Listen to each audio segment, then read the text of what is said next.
tell us about the sustainable wine growing practices that you guys, or the history of the sustainability that the vineyard practices.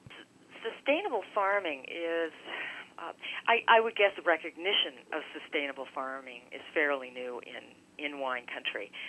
Farmers have practiced it without naming it for, I'm sure, decades.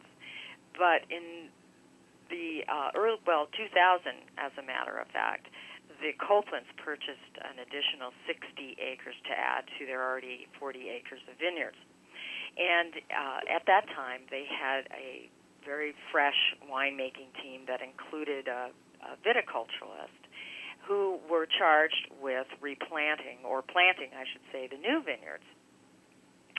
And as they started to plant the new acreage, they began to apply what was emerging sustainable applications to the new plantings, and then felt that they could easily convert the existing 40 acres of vineyards to sustainable farming methods as well.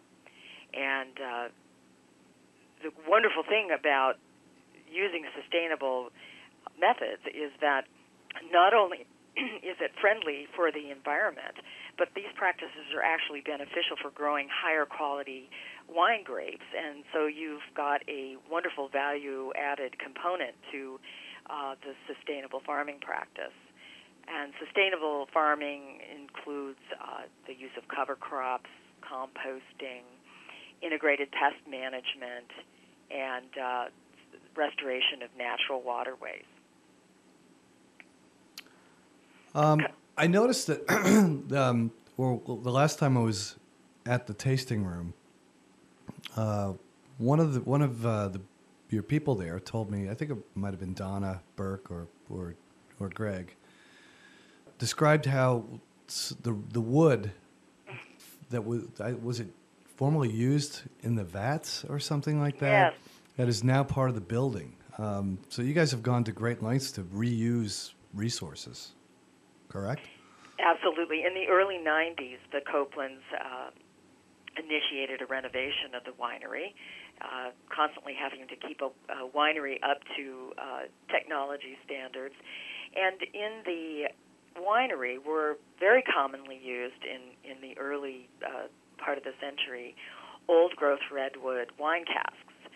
They're no longer useful for winemaking as you begin to lose whatever flavor elements you're trying to extract from a barrel or a tank.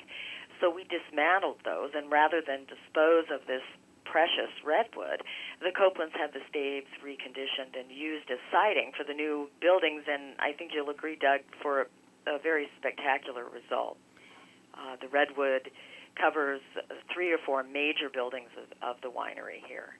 It's a beautiful building. It's quite a sight. Yeah, it's and I recommend the tasting room big time because there's a great view of the southernmost part of San Pablo Bay, or northernmost part.